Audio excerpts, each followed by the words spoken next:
नमस्कार दोस्तों, स्वागत है आप सभी का हमारे YouTube चैनल तत्काल एजुकेशन पे। दोस्तों उम्मीद करते हैं आप सभी बहुत अच्छे होंगे, आपकी तैयारी भी काफ़ी ज़बरदस्त तरीके से चल रही होगी।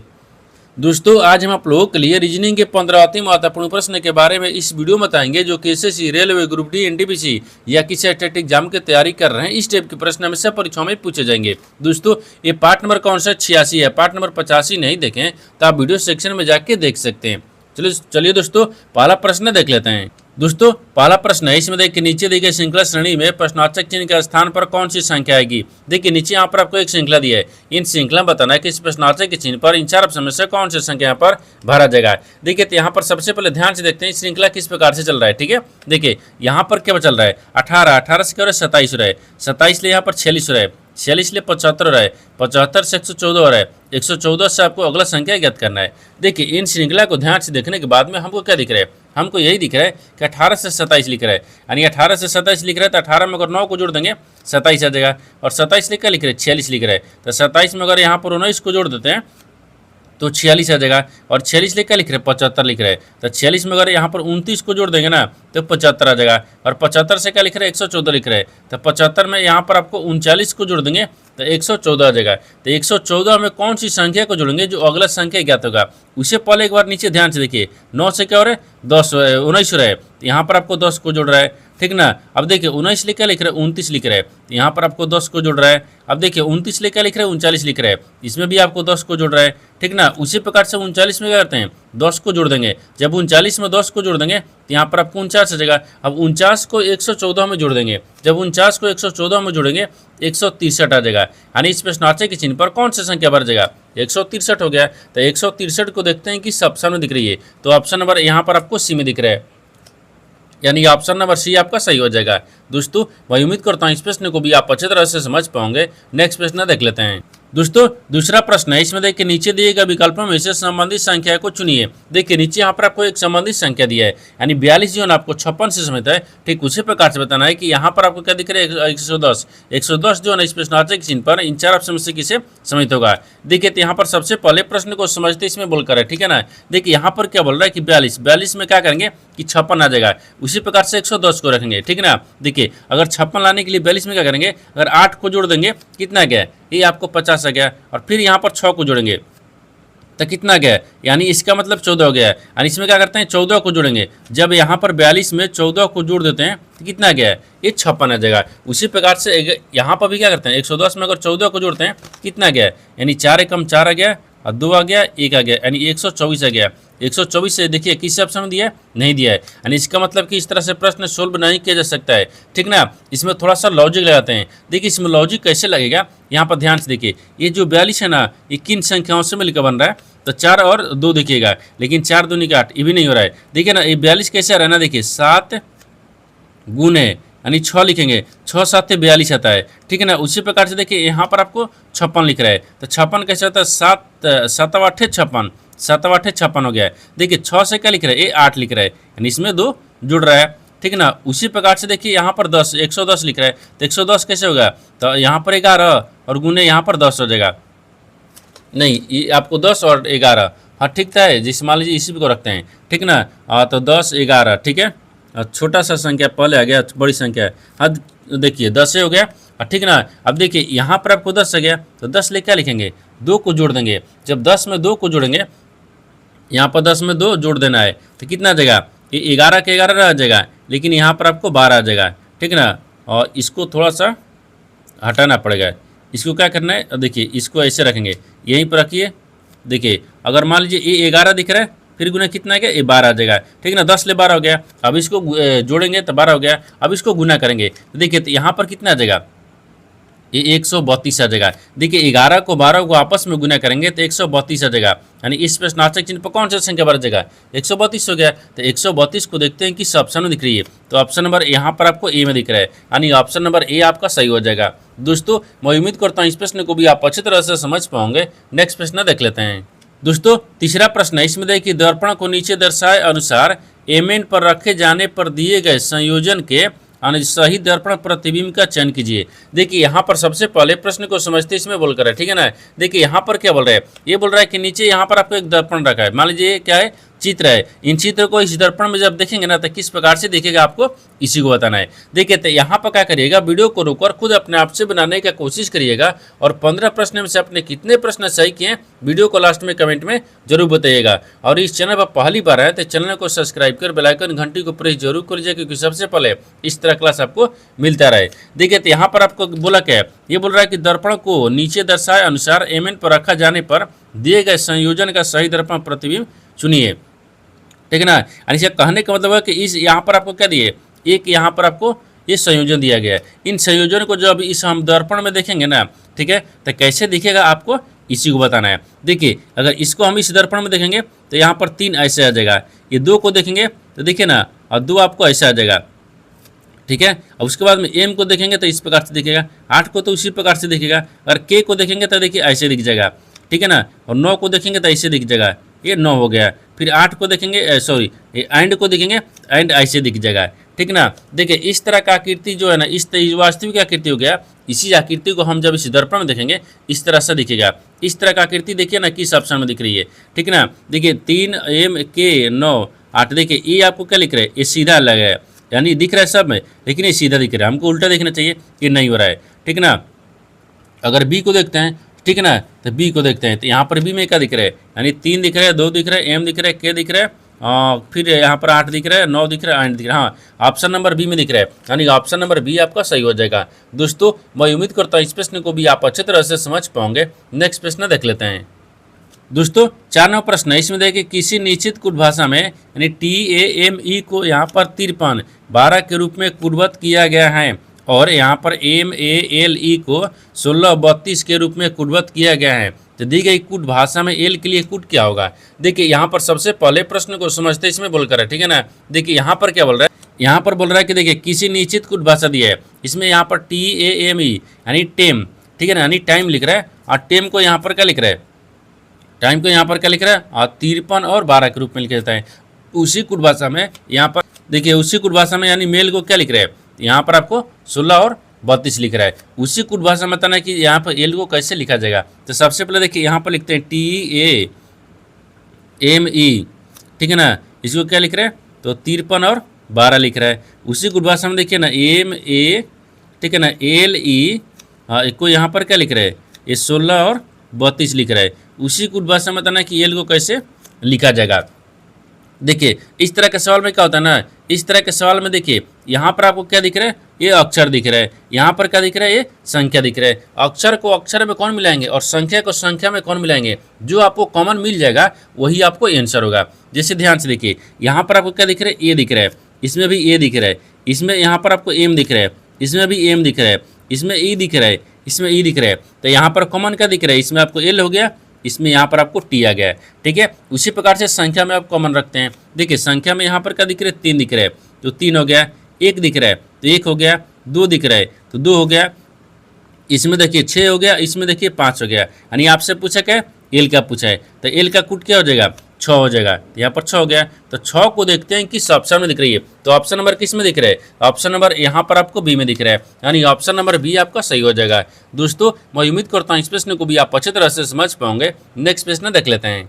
दोस्तों 5वां प्रश्न है, इसमें देखिए यह प्रश्न नीचे दी गई 5 3 अंकीय संख्याओं पर आधारित है। देखिए नीचे यहाँ पर आपको 5 को संख्या दी है जो 3 अंकीय संख्याओं पर आधारित है। देखिए 169 लिख रहे हैं, 3 अंक दिए, 837 लिख रहे हैं, 3 अंक दिया है। ठीक ना। यहाँ पर आगे देखिए सवाल यहाँ से पूछ रहा है कि यदि सभी संख्याओं को आरोही क्रम में व्यवस्थित किया जाए तो कितनी संख्याओं का स्थान अपरिवर्तित रहेगा। देखिए यहाँ पर सबसे पहले प्रश्न को समझते इसमें बोलकर है। ठीक है ना। देखिए यहाँ पर क्या बोल रहा है, ये बोल रहा है कि यह प्रश्न नीचे दी गई 5 3 अंकीय संख्याओं पर आधारित है। यानी यहाँ पर आपको 5 को संख्या दी है जो 3 अंकीय संख्याओं पर आधारित है।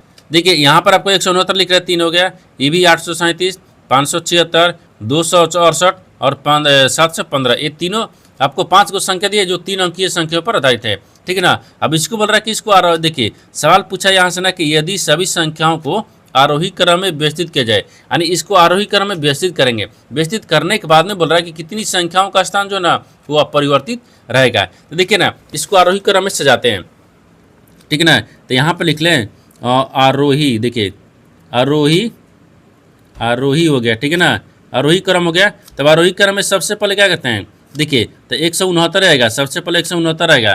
फिर उसके बाद में क्या आ जाएगा 268 दिख रहा है, ठीक है। फिर इसके बाद में क्या आ जाएगा, ये 715 आ जाएगा। फिर इसके बाद में क्या आ जाएगा, ये 756 आ गया है। फिर इसके बाद में क्या आ जाएगा 837 आ गया है, ठीक है ना। इसको आरोही क्रम में सजा दिए। जब आरोही क्रम में सजा दिए तो देखिए 169 का 169 आ गया। यहाँ पर आपको ये क्या हो गया, परिवर्तित हो गया, ये भी परिवर्तित हो गया, ये भी परिवर्तित हो गया, ये भी परिवर्तित हो गया। आपसे पूछा क्या है, आपसे पूछा है कि देखिए कितनी संख्याओं का स्थान अपरिवर्तित रहेगा। यहाँ पर आपको एक ही ऐसी संख्या दिख रही है जो अपरिवर्तित है, क्योंकि देखिए यहाँ पर 169 के 169 है, यानी आरोही क्रम में सजाने के बाद में, यानी बाकी सबका क्या हो गया है, ये परिवर्तित हो गया है, सबका परिवर्तित हो गया। एक ऐसी संख्या दिख रही है जिसका परिवर्तित नहीं हुआ है, तो क्या दिख रहा है, यानी एक दिख रहा है, यानी 169 है। तो एक को देखते हैं कि ऑप्शन दिख रही है, तो ऑप्शन नंबर डी में दिख रहा है, यानी ऑप्शन नंबर डी आपका सही हो जाएगा। दोस्तों मैं उम्मीद करता हूँ इस प्रश्न को भी आप अच्छी तरह से समझ पाओगे। नेक्स्ट प्रश्न देख लेते हैं।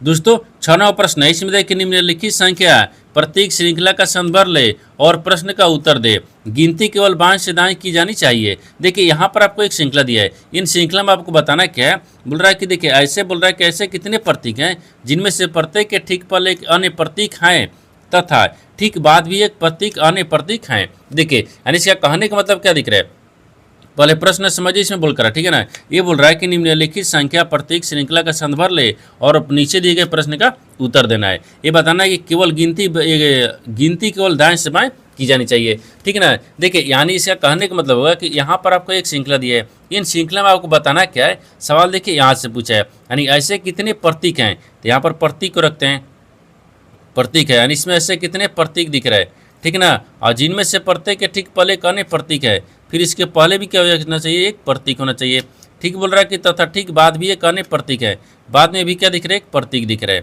ठीक है ना। यानी इसके कहने का मतलब हुआ कि इन श्रृंखला में बताना है कैसे कितने प्रतीक है जिनके पहले भी प्रतीक जिनके बाद भी प्रतीक है, ठीक है ना। तो देखिए तो सबसे पहले मान लेते हैं यहाँ पर प्रतीक है, प्रतीक के पहले और प्रतीक के बाद भी प्रतीक तो दिख नहीं रहा, इसमें भी देखेंगे तो नहीं दिख रहा है, ठीक है ना। यहाँ भी देखेंगे तो नहीं दिख रहा है, यानी सिंगल सिंगल दिख रहा है, ठीक है। यहाँ पे भी नहीं दिख रहा है, ठीक है। अगर यहाँ मान लीजिए देखते हैं तो प्रतीक के पहले प्रतीक है, प्रतीक के बाद में तो कुछ नहीं है, इसका मतलब ये भी नहीं होगा। यानी इसमें क्या दिख रहा है, इसमें 0 दिख रहा है, इसमें आपको एक भी ऐसी प्रतीक नहीं है जिसके पहले भी प्रतीक जिसके बाद भी प्रतीक है, यानी शून्य हो गया, यानी 0 हो गया। तो 0 को देखते हैं किस ऑप्शन में दिख रही है, तो ऑप्शन नंबर बी में दिख रहा है, यानी ऑप्शन नंबर बी आपका सही हो जाएगा। दोस्तों मैं उम्मीद करता हूँ इस प्रश्न को भी आप अच्छी तरह से समझ पाओगे। नेक्स्ट प्रश्न देख लेते हैं।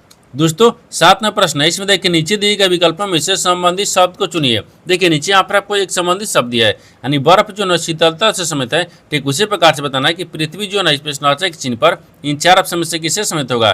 देखिए यहाँ पर सबसे पहले प्रश्न को समझते इसमें बोलकर है, ठीक है ना। देखिए यहाँ पर क्या बोल रहा है, बर्फ, बर्फ क्या है, वो शीतलता देती है। बर्फ जो है ना शीतलता से कैसे समित है, तो बर्फ शीतलता देती हैं, यानी देती हैं, ठीक है ना, देती है। देखिए बर्फ जो है वो शीतलता देती हैं, उसी प्रकार से पृथ्वी जो है ना वो गुरुत्वाकर्षण देती है, ठीक है ना। तो यहाँ पर क्या लिखेंगे, गुरु, ठीक है ना, ठीक है, गुरुत्वाकर्षण, ठीक है ना, गुरुत्वाकर्षण देती हैं।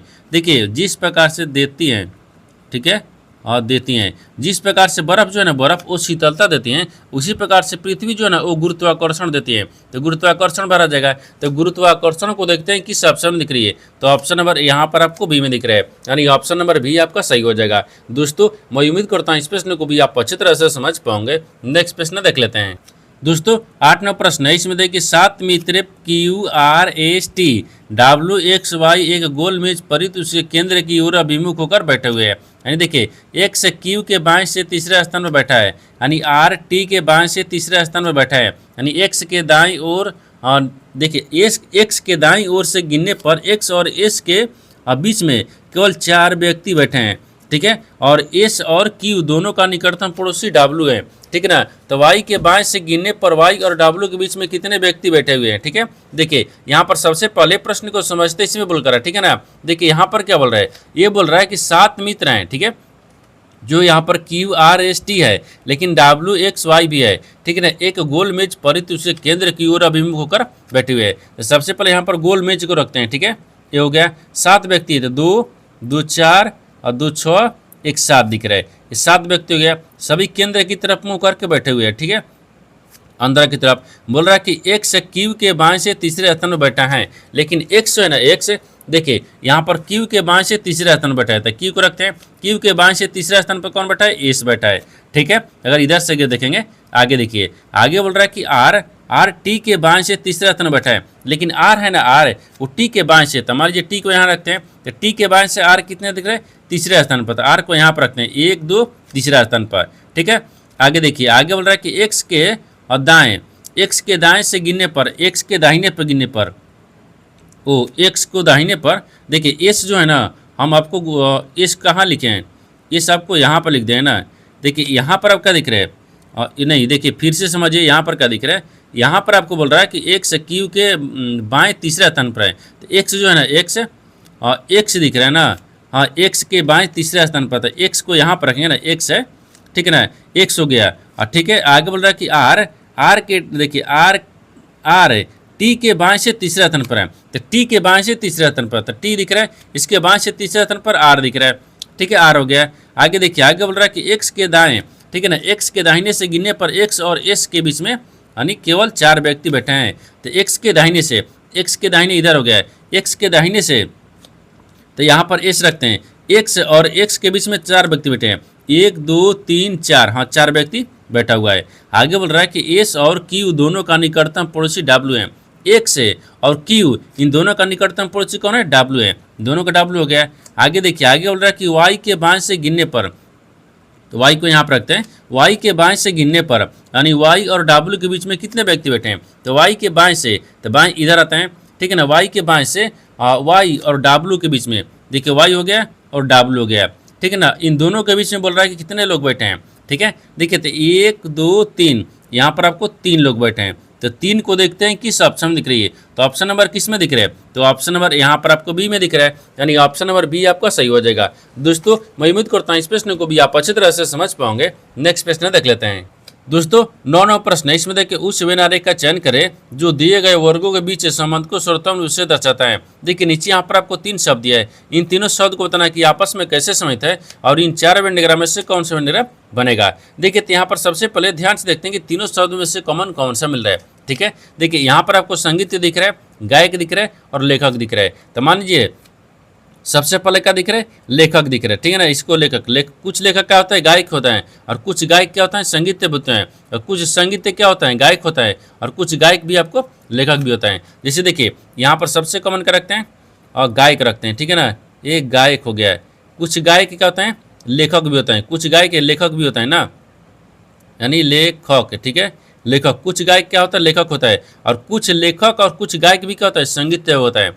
ठीक है, यहाँ पर आपको संगीतज्ञ भी होता है, ठीक है ना, ये संगीतज्ञ, ठीक है, ये संगीतज्ञ भी होता है। जैसे में देखिए यहाँ सबसे कॉमन क्या दिख रहा है, मान लीजिए गायक हो गया है, कुछ गायक क्या होता है, लेखक भी होता है, और कुछ गायक और कुछ लेखक क्या होता है, संगीतज्ञ भी होता है, और कुछ संगीत भी लेखक और गायक दोनों होता है, और कुछ लेखक भी गायक और संगीत दोनों होता है, यानी इस तरह का वेन डायग्राम बनेगा। इस तरह का वेन डायग्राम देखते हैं किस ऑप्शन में दिख रही है, तो ऑप्शन नंबर डी में दिख रहा है, यानी ऑप्शन नंबर डी आपका सही हो जाएगा। दोस्तों मैं उम्मीद करता हूँ इस प्रश्न को भी आप अच्छी तरह से समझ पाओगे। नेक्स्ट प्रश्न देख लेते हैं। दोस्तों 10वां प्रश्न है, इसमें देखिए उस सेट का चयन कीजिए जिसमें संख्याएं उसी प्रकार समित है जैसे कि निम्नलिखित सेटों की संख्याएं समित है। देखिए यहाँ पर आपको 2 सेट दिए, इन दोनों सेट आपस में जिस प्रकार से समित है उसी प्रकार से बताना है कि इन 4 ऑप्शन में से कौन सा एक सेट है इन दोनों के जैसा आपको संबंधित दिख रही है। ठीक है ना, देखिए तो यहाँ पर सबसे पहले क्या करेंगे, सबसे पहले ध्यान से देखते हैं कि दोनों सेट जो है ना आपस में कैसे समित आपको दिख रही है।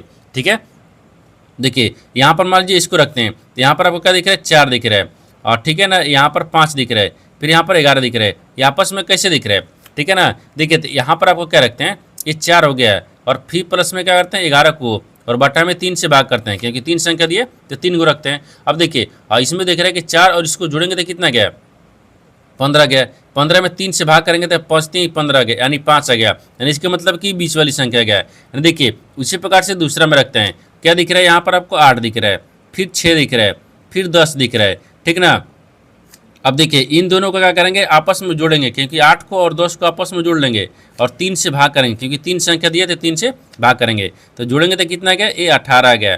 ठीक है ना, ये 18 आ गया, और यहाँ पर 18 में क्या करते हैं, 3 से भाग करेंगे, 6 3 18 यानी 6 गया है। देखिए ये बीच वाली संख्या भी आ गया, यानी दोनों तरफ का क्या करेंगे, जोड़ेंगे और 3 से भाग करने पर बीच वाली संख्या आ जा रहा है। उसी प्रकार से क्या करते हैं, इन 4 ऑप्शन में से ध्यान से देखेंगे। देखिए अगर मान लीजिए 9 ए में देखेंगे तो 9 दिख रहा है, और 9 और इसको जोड़ेंगे तो कितना गया, 16 गया, और 16 में 3 से भाग करेंगे तो क्या 5 आएगा, नहीं आएगा। इसका मतलब ये नहीं हो रहा है, एक नहीं होगा। ठीक है, अब बी को देखते हैं, ठीक है ना। बी को देखेंगे तो बी में क्या दिख रहा है, 10 दिख रहा है, जैसे यहाँ पर क्या दिख रहा है, 10 दिख रहा है, ठीक है ना, और प्लस यहाँ पर 11 दिख रहा है। इन दोनों को जोड़ लेंगे, ठीक है, और जोड़ने के बाद में 3 से भाग करेंगे तो जोड़ेंगे तो कितना गया, 21 आ गया। सॉरी यहाँ पर 21 दिख रहा है ना, 21 आ गया। 21 में 3 से भाग करेंगे 17 के 21, हाँ 7 देखिए ये बीच में आ गया है। यानी इसका मतलब कि ऑप्शन नंबर बी जो है ना, इन दोनों के जैसा आपको समझ दिख रही है, यानी ऑप्शन नंबर बी आपका सही हो जाएगा। दोस्तों मैं उम्मीद करता हूँ इस प्रश्न को भी आप अच्छी तरह से समझ पाओगे। नेक्स्ट प्रश्न देख लेते हैं। दोस्तों 11वां प्रश्न है, इसमें देखिए यदि प्लस और गुना को आपस में बदल दिया जाए तथा माइनस और भागा को परस्पर आपस में बदल दिया जाए तो निम्नलिखित समीकरण में प्रश्न चिन्ह के स्थान पर क्या आएगा। देखिए यहाँ पर सबसे पहले प्रश्न को समझते हैं, इसमें बोलकर है, ठीक है ना। देखिए यहाँ पर क्या बोल रहा है, ये बोल रहा है कि नीचे यहाँ पर आपको एक समीकरण दिया है, इन समीकरणों को सही बनाने के लिए 2 चिन्ह को आपस में बदलना होगा, बदलने के बाद में समीकरणों को सही बनाएंगे। तो सबसे पहले क्या करते हैं, चिन्ह को बदलते हैं। बोल रहा है कि यदि प्लस और गुना को आपस में बदल दी जाए, यानी गुना की जगह पक्का रखते हैं प्लस को रखेंगे, और प्लस की जगह पक्का रखते हैं गुना को रखेंगे। आगे बोल रहा है कि यहाँ पर देखिए माइनस और भागा को परस्पर बदल दिया जाए, माइनस की जगह पर क्या रखते हैं भागा को, और भागा की जगह पर क्या रखते हैं, और भागा की जगह पर क्या रखते हैं माइनस को, ठीक है ना। अब समीकरणों को सोल्व करेंगे क्योंकि चिन्ह तो बदल दिए, ठीक है ना। देखिए यहाँ पर आपको क्या करते हैं, ये 12 हो गया, फिर प्लस में 18 दिख रहा है, फिर माइनस में 14 दिख रहा है, ठीक है, और भागा कितना दिख रहा है, 7 दिख रहा है, फिर गुना और 3 दिख रहा है। ये प्रश्नार्थक चिन्ह हो गया। यानी देखिए सबसे पहले क्या करते हैं, भाग का प्रक्रिया होता है, तो यहाँ पर 7 दूनी के 14 दिख रहा है, तो देखिए 12 और प्लस में 18 और फिर माइनस है, अगर 2 रखते हैं, ठीक है ना, और गुने 3 रखेंगे, ये बराबर प्रश्नार्थक चिन्ह। देखिए अगर इसको दोनों को जोड़ेंगे तो कितना गया, ये 30 आ गया, माइनस करेंगे इन दोनों को गुना करेंगे तो 6 गया, इसको घटाने के बाद में कितना आ जाएगा, तो 24 आ गया। यानी इस प्रश्नार्थक चिन्ह पर कौन सी संख्या बढ़ जाएगा, ये 24 हो गया। तो 24 को देखते हैं किस ऑप्शन में दिख रही है, तो ऑप्शन नंबर किस में दिख रहा है, तो option number 24 option number A में दिख रहा है, यानी ऑप्शन नंबर ए आपका सही हो जाएगा। दोस्तों मैं उम्मीद करता हूँ इस प्रश्न को भी आप अच्छी तरह से समझ पाओगे। नेक्स्ट प्रश्न देख लेते हैं। दोस्तों 12वां प्रश्न है, इसमें देखिए कथनों को पढ़े और दिए गए विकल्पों में से निष्कर्ष को चुने। देखिए नीचे यहाँ पर आपको एक कथन दिया है और निष्कर्ष दिया है। कथन के आधार पर डिग्राम को बनाते हैं, निष्कर्ष के आधार पर प्रश्न को सोल्व करते हैं। तो सबसे पहले यहाँ पर ध्यान से देखते हैं कथन बोलकर है, ठीक है ना। इस तरह का जो सवाल है ना, वो आपको रेलवे में कम से कम 2 सवाल पूछ रहा है, क्योंकि देखिए यहाँ पर रेलवे में एसएससी हो गया, रेलवे हो गया, दोनों में आपको 2-2 सवाल या 1 सवाल हर एक शिफ्ट में पूछ रहा है। क्योंकि देखिए 24, 25, 26 यानी तीनों का पेपर आपको उठा के देखें, कम से कम 2-2 सवाल पूछ रहा है रेलवे में, ठीक ना। देखिए इसको बनाने के लिए सबसे आसान तरीका क्या होता है, ये आपको कथन बोल रहा है, कथन के आधार पर डिग्राम को बनाते हैं और निष्कर्ष के आधार पर प्रश्न को सोल्व कर लेंगे, ठीक ना। देखिए कथन बोल रहा है कि कुछ रेंज क्या है, हथौड़ा है, तो मानते हैं यहाँ पर रेंज को रखते हैं, ठीक है ना, ये रेंज हो गया। कुछ रेंज क्या है, यानी हथौड़ा है, तो यहाँ पर हथौड़ा को रखते हैं, ठीक है, हथौड़े हो गया। कुछ रेंज हथौड़े है, यानी कुछ रेंज कुर्सियाँ भी है, तो कुछ रेंज क्या है, कुर्सियाँ भी है, तो यहाँ पर कुर्सियाँ को रखेंगे, ठीक है ना, कुर्सियाँ हो गया।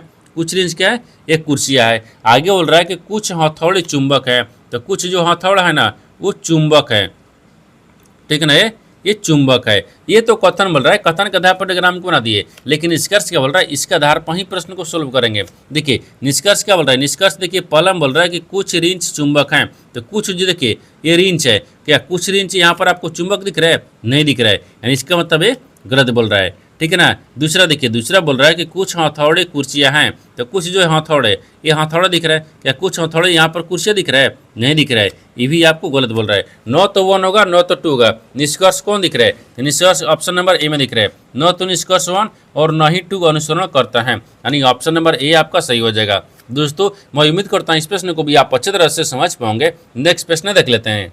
दोस्तों 13वां प्रश्न है, इसमें देखिए 5% साधारण ब्याज की दर से 4 वर्षों के लिए निवेश की गई कोई धनराशि, ठीक ना, परिपक्वता, ठीक है, परिपक्वता पर 150 हो जाती हैं, तो निवेश की गई धनराशि ज्ञात कीजिए। देखिए यहाँ पर सबसे पहले प्रश्न को समझते हैं, इसमें बोलकर है, ठीक है ना। देखिए यहाँ पर क्या बोल रहे हैं कि 5% साधारण ब्याज की दर से, देखिए यहाँ पर 5% और यहाँ पर 4 वर्ष, दर भी दे दिया है, वर्ष भी दिया है, के लिए निवेश की गई कोई धनराशि, ठीक ना, परिपक्वता पर यानी 150 रुपये यानी 150 रुपये हो जाती हैं, तो आखिर निवेश की गई जो धनराशि है वो ज्ञात करना है, ठीक है ना। देखिए तो यहाँ पर सबसे पहले क्या करेंगे, माना कि धनराशि कितना है पी है। यहाँ पर लिख लेगा, देखिए ना यहाँ पर लिखते हैं यानी माना कि, ठीक है ना, यानी धन राशि, ठीक है ना, माना कि धन राशि कितना हो गया, ये पी रुपया हो गया, पी रुपया हो गया यहाँ पर, ठीक है। अब बोल रहा है कि साधारण ब्याज निकालना है, ठीक है ना, यानी साधारण ब्याज हो गया, ठीक है ना। साधारण ब्याज बराबर क्या रखते हैं, 150 हो गया ना, 150 माइनस पी हो गया, ठीक है ना। अब देखिए 150 इधर दिखेगा, ठीक है, 150 इधर हो गया और यहाँ पर पी रखेंगे, फिर बराबर में क्या करते हैं, देखिए पी साधारण ब्याज निकलेंगे ना, पी गुने 5 गुने 4/100 आ जाएगा, ठीक है। इधर 100 दिख रहा है। अब देखिए अगर इसको गुना करेंगे तो 4 कितना गया, 4 5 20, इधर हो गया 100, और फिर 150 इधर दिख रहा है, तो यहाँ पर कितना आ जाएगा, देखिए इसको ऐसे रखते हैं तो यहाँ पर आपको 750 इधर आ जाएगा, ठीक है। फिर माइनस करेंगे यानी 5 यहाँ पर पी आ गया, 5 पी इधर हो गया और 750 इधर आ गया, ठीक है। अब यहाँ पर फिर एक स्टेप चलेंगे, इसको क्या करेंगे, अब भाग करेंगे तो पी का मान कितना आ जाएगा, 6 पी के रख ले का, हाँ इसको क्या करते हैं, और नहीं एक स्टेप और चलेंगे ना, यहाँ पर आपको पी प्लस में फिर पी दिया ना, यहाँ पर प्लस, देखिए यहाँ पर आपको क्या दिख रहा है, हाँ यहाँ पर आपको ना, अब फिर यहाँ पर आपको एक पी जोड़ा है, पी जोड़ा है, इसको जोड़ेंगे तो 6 पी हो जाएगा, ठीक है ना, 6 पी दिख रहा है, ठीक है, 6 पी हो गया, फिर बराबर यहाँ पर 750 आ गया, ठीक है ना। तो यहाँ पर पी बराबर क्या हो जाएगा, तो देखिए 750 को यहाँ पर काट देंगे, तो काटेंगे तो कितना, 7 एक मर्त में काट देंगे, ठीक है, 6 एक मर्त में हो गया। अब फिर यहाँ पर कितना बचा, तो 6 के तो 15 हो गया, तो 5 3 15, नहीं तो फिर 6 दूनी के 12 हो जाना चाहिए, ठीक है, तो 6 दूनी के 12 रखते हैं, फिर यहाँ पर आपको 5 है यहाँ पर आ जाएगा, ठीक है ना, 125 आ गया, यहाँ पर 125% आ गया। आपसे पूछा क्या है, आपसे वही पूछा है कि निवेश की गई धनराशि ज्ञात कीजिए, तो निवेश की गई धनराशि जो है ना वो 125% है, तो 125% को देखते हैं किस ऑप्शन में दिख रही है, तो ऑप्शन नंबर किस में दिख रहा है, तो बी में दिख रहा है, यानी ऑप्शन नंबर बी आपका सही हो जाएगा। दोस्तों मैं उम्मीद करता हूँ इस प्रश्न को भी आप अच्छी तरह से समझ पाओगे। नेक्स्ट प्रश्न देख लेते हैं। दोस्तों 14वां प्रश्न है, इसमें देखिए एक वस्तु के मूल्य में 20% की वृद्धि की जाती है और यहाँ पर उस पर प्रत्येक 5% की 2 क्रमिक छूटें दी जाती हैं। 2 क्रमिक छूट कितने, 5%, ठीक है। यानी इस स्थिति में वस्तु का विक्रय मूल्य उसके क्रय मूल्य से कितने प्रतिशत या अधिक हैं, ठीक है ना। देखिए यहाँ पर सबसे पहले प्रश्न को समझते इसमें बोल कर है, ठीक है ना। देखिए यहाँ पर बोल रहा है कि एक वस्तु का जो मूल्य है ना वो 20% की वृद्धि कर देते हैं, ठीक है, 20% की वृद्धि भी होती है, तो बोल रहा है कि उस पर प्रत्येक 5% की 2 क्रमिक छूट जाती हैं। अब 2 क्रमिक की छूट दे देते हैं 5%, तो बोल रहा है कि इस स्थिति में वस्तु के विक्रय मूल्य के क्रय मूल्य कितने अधिक हैं, ठीक है ना। देखिए तो सबसे पहले क्या करते हैं, विक्रय मूल्य को निकालते हैं, ठीक है ना। ये विक्रय मूल्य है, विक्रय ये मूल्य दिख रहा है, ठीक है, विक्रय मूल्य हो गया, तो विक्रय मूल्य यहाँ पर 100 रखेंगे, फिर गुना करेंगे, वो एक देखिए यानी मूल्य में ये 20% वृद्धि, तो 120 इधर आ गया, बटा में 100 रख लेते हैं, ठीक ना। फिर गुना दिख रहा है, फिर यहाँ पर क्या करेंगे कि 2 क्रमिक के कितना दिए, 5% डिस्काउंट दिए, तो 95% इधर हो गया, बटा में 100 हो गया, फिर यहाँ पर 95/100 दिख रहा है, ठीक ना। अब इसको सोल्व करेंगे, देखिए 1 0 से 1 0 काट दिए, तो यहाँ पर बचा कितना है, देखिए 120 हो गया, ठीक है ना। फिर गुने यहाँ पर आपको 95 आ गया, फिर गुने 95 आ गया, फिर बट्टा में कितना करते हैं, तो देखिए 1 2 3 4 4 0 होगा क्योंकि गुना करेंगे। अब देखिए एक स्टेप और चलेंगे तो आगे चलते हैं, जब इसको सोल्व करेंगे तो कितना गया, हाँ इसको सबको सोल्व करने के बाद में हमको देखिए 108 आ गया, यानी 108.3% आ गया, ठीक ना, इतना आ गया, ठीक है, परसेंटेज में आ गया। अब उसी प्रकार से देखिए यहाँ पर फिर से रखते हैं, जब इतना आ गया तो अभिष्ट आपको बोल रहा है कि अभिष्ट कितना हो जाएगा, ठीक है ना। विक्रय मूल्य बोल रहा है कि देखिए विक्रय मूल्य उसके क्रय मूल्य से कितने अधिक है, ठीक है। जैसे मान लीजिए यहाँ पर क्या आ गया, ये 108 आ गया, ठीक है, 108.3 आ गया। जब 108.3 आ गया तो यहाँ पर हमको 100 माइनस करना है, ठीक है ना, तो कितना आ जाएगा, यानी 8 यहाँ पर 3 आ गया, 8.3% हो गया। तो आपसे पूछा क्या है, आपसे वही पूछा है कि देखिए यानी वस्तु का विक्रय मूल्य उसके क्रय मूल्य से कितने प्रतिशत अधिक हैं, तो देखिए यानी 8.3% अधिक हैं। तो 8.3% देखते हैं किस ऑप्शन में दिख रही है, तो ऑप्शन नंबर यहाँ पर आपको डी में दिख रहा है, यानी ऑप्शन नंबर डी आपका सही हो जाएगा। दोस्तों मैं उम्मीद करता हूँ इस प्रश्न को भी आप अच्छी तरह से समझ पाओगे। नेक्स्ट प्रश्न देख लेते हैं। दोस्तों 15 प्रश्न है, इसमें देखिए वह छोटी से छोटी संख्या ज्ञात कीजिए जिसको सब दो गुना किया जाता है तो यह है यानी 14, 35, 28 और 91 से पूर्णतः विभाजित हो जाती हैं। देखिए यहाँ पर सबसे पहले प्रश्न को समझते इसमें बोल कर, ठीक है ना। देखिए यहाँ पर क्या बोल रहा है कि वह छोटी से छोटी संख्या ज्ञात कीजिए, यानी ज्ञात करना है जिसको जब दोगुना किया जाता है, जब दोगुना करेंगे ना तो यहाँ पर 14, 35, 28 और 91 से पूर्णतः विभाजित हो जाएगा। देखिए तो सबसे पहले ना यहाँ पर क्या लगता है एलसीएम निकालेंगे, इन सब का एलसीएम निकालेंगे। देखिए और यहाँ पर जैसे 14 हो गया, फिर यहाँ पर 35 हो गया, फिर यहाँ पर 28 हो गया, फिर यहाँ पर 91 हो गया।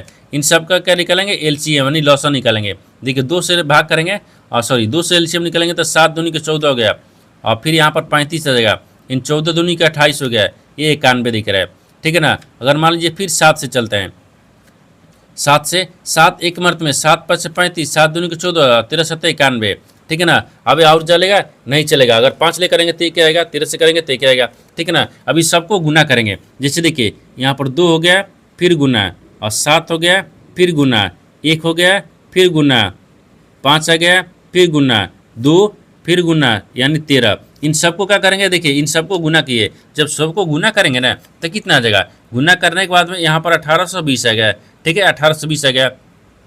लेकिन यहाँ पर आपको क्या बोल रहा है दो गुना, तो यहाँ पर 2 गुना बोल रहा है ना कि 2 गुना किया जाता है, तो 1820 हो गया। देखिए 1820 हो गया, इसमें 2 से क्या करेंगे भाग कर लेंगे तो कितना आ जाएगा, ये 910 आ गया। तो आपसे वही पूछा है कि पूर्णतः विभाजित कितना हो जाएगी, वो छोटी से छोटी संख्या कौन सी है जो इतना इतना को एलसीएम निकालने के बाद में पूर्णतः विभाजित हो जाएगा। देखिए 910 दिख रहा है, 910 है तो 910 को देखते हैं किस ऑप्शन में दिख रही है, तो ऑप्शन नंबर यहाँ पर आपको सी में दिख रहा है, यानी ऑप्शन नंबर सी आपका सही हो जाएगा। दोस्तों मैं उम्मीद करता हूँ इस प्रश्न को भी आप अच्छी तरह से समझ पाओगे। नेक्स्ट वीडियो में मिलते हैं, तब तक जय हिंद। दोस्तों इस चैनल पर पहली बार आए तो चैनल को सब्सक्राइब कर बेल आइकन घंटी को प्रेस जरूर कर लीजिए, क्योंकि सबसे पहले इस तरह क्लास आपको मिलता रहे। और इन सारे प्रश्न का पीडीएफ आपको टेलीग्राम पर मिल जाएगा, जो कि इस वीडियो का डिस्क्रिप्शन में लिंक दिया गया है, ठीक है।